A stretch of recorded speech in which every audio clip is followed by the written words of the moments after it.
Raiders and the Broncos, and the Raiders come out victorious, finally breaking the losing streak.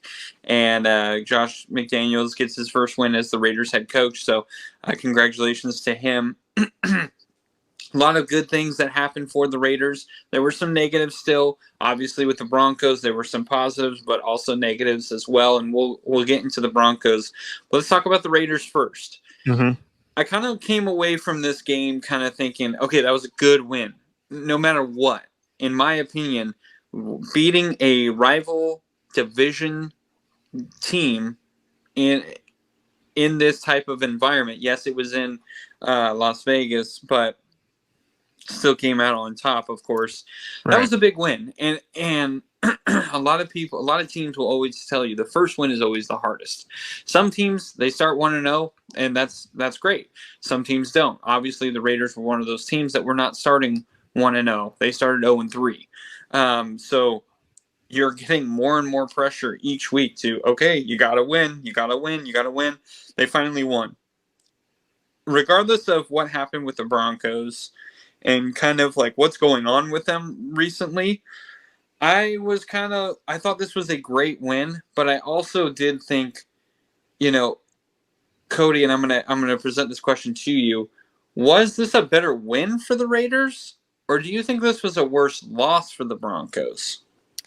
So I think I'll put this in the Raiders. It's a good win for them. And the reason why is because the Broncos actually were tied for the division lead going into this week with the Chiefs.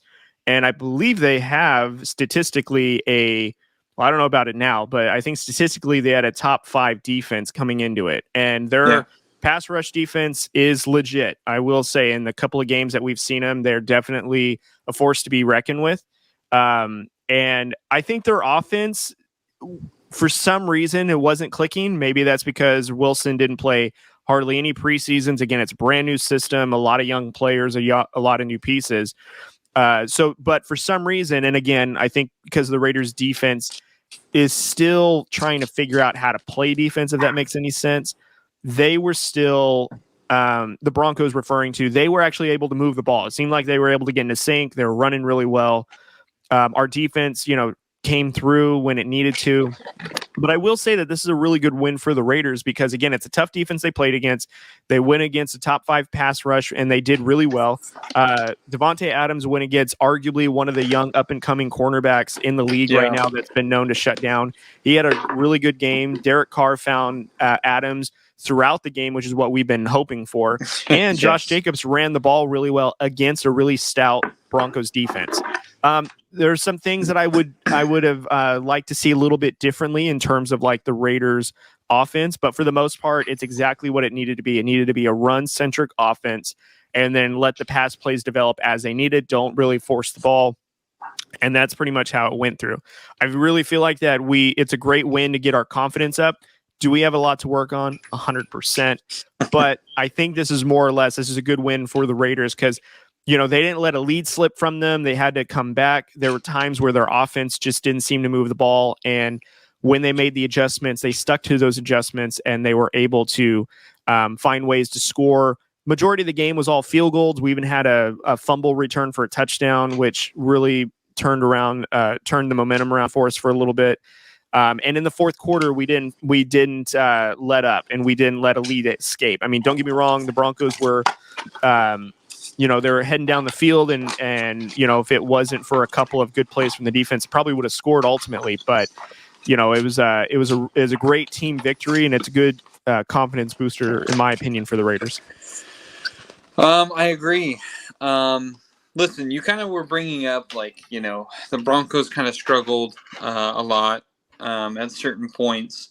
And I actually came away with saying, and I'm in agreement with you, I think this was a better win for the Raiders than it was a bad loss for the Broncos.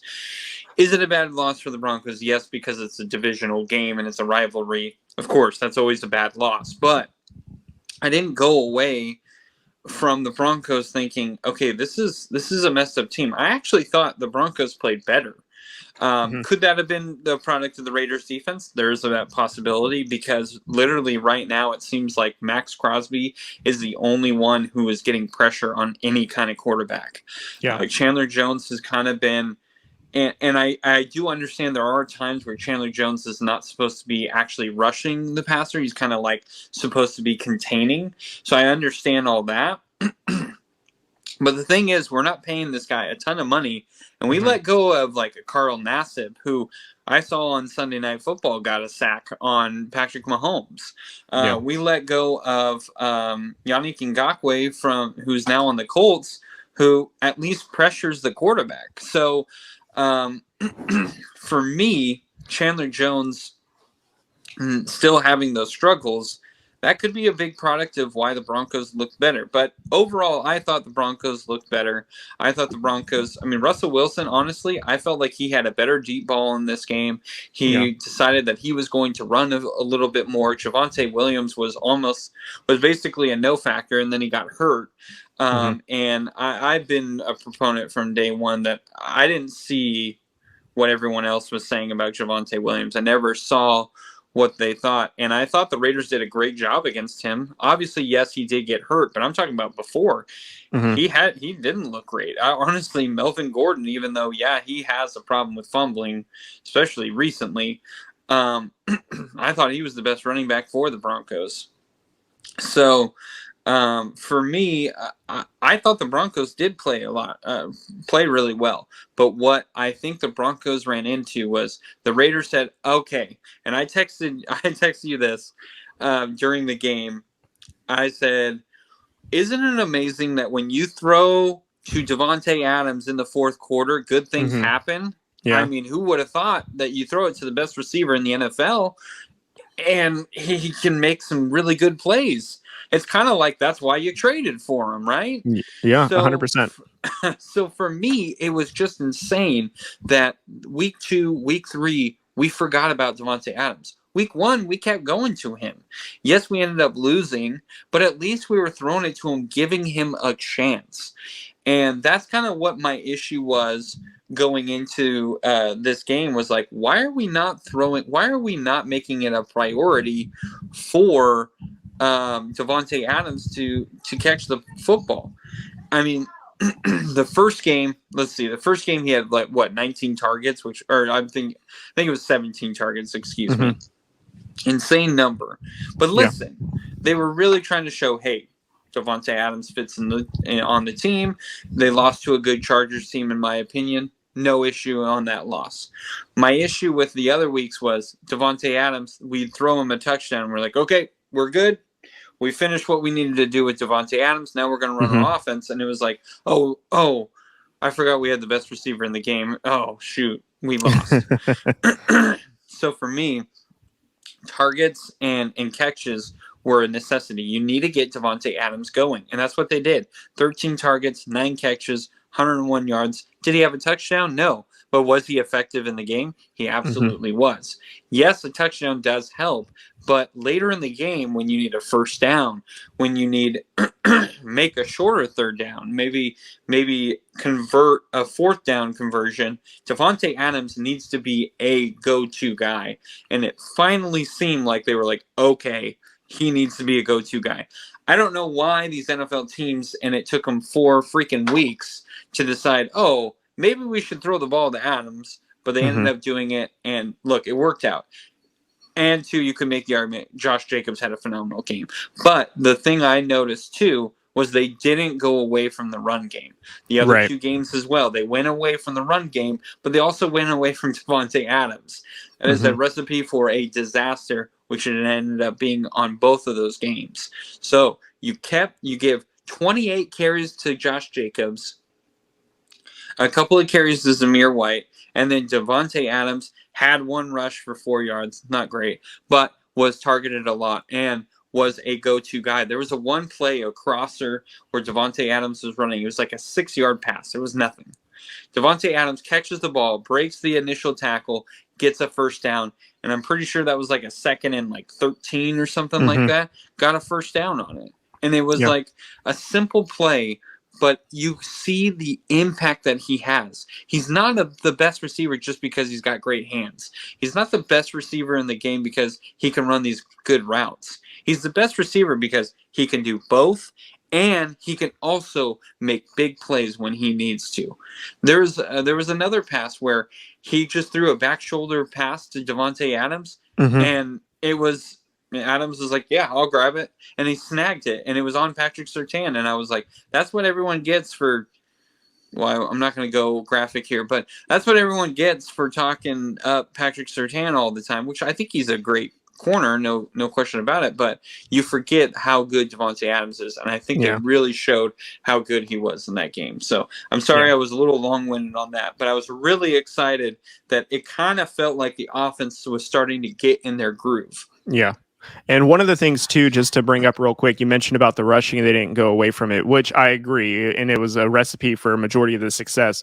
I think another pivotal thing, too, was that Derek Carr, rather than forcing the issue, when he had the opportunity, he would take off and run and he would run for maybe 10, 12, 15 yards. And in some instances would pick up the first down a couple of times rather than, he would try to find a receiver, even though he's got maybe an open lane to run for a couple yards, get down, and then shorten the distance to the first down or whatever the marker is. And I really thought that was really good of Derek Carr to be kind of there, because I think a lot of the questions have been Carr's decision making. And yes, it's a new offense, new system. He's getting a feel for it, where he needs to maybe throw the ball and, this, that, and the other. But I really think that in this game, and against the Broncos too, which I think is pivotal, being a divisional opponent, really gives that confidence of, okay, he's understanding the offense. The offense is kind of on the same level respectively. And, they had this formula, they followed the formula, and it led to a victory. So, I know that we're foreshadowing right now and we're going to talk about the next game shortly, but I really like how this put us in the right step forward. And I'm hoping that it continues to catapult the momentum for us for future games coming up.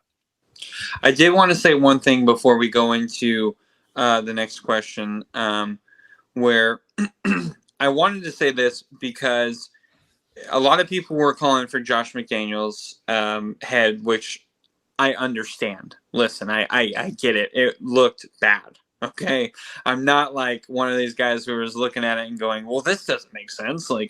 But to me, I'm more of a patient person when it comes to football and fantasy and baseball and fantasy baseball even. I'm very patient when it comes to that stuff because I don't know coaching all that well, but I at least understand, and I've watched football long enough to understand that sometimes the coach, it takes a few weeks to actually get it going.